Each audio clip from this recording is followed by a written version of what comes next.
माऊलींच्या चरणी भक्तांनी अर्पण केलेल्या दानावर खुद्द सेवेकरांनीच डल्ला मारलेला आहे। विशाल वारुळे असं या सेवेकराचं नाव आहे। गेल्या 3 महिन्यांपासून दानपेटीतील रकमेवर हातचलाखी करून त्यांना तब्बल 4.5 लाख रुपये लंपास केलेत।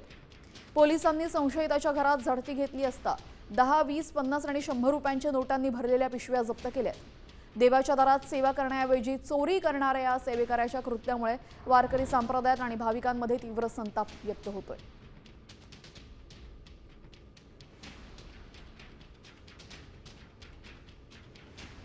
सेवक म्हणून काम करणारा विशाल बाळू वारुळे, वय 33 वर्ष, त्याने त्या दानपेटीमधून पैसे काढत असताना त्यातील काही पैसे हा त्याच्याबरोबर असलेल्या थैलीमध्ये तो टाकून ते लपवून तो घेऊन जात होता आणि कॅशियर रूममध्ये लपवून ठेवून घरी जाताना ते पैसे घेऊन जात असल्याचं त्यांना सीसीटीव्ही फुटेजमध्ये दिसून आलं होतं। सदर सेवकाविरुद्ध गुन्हा दाखल करण्यात आला होता।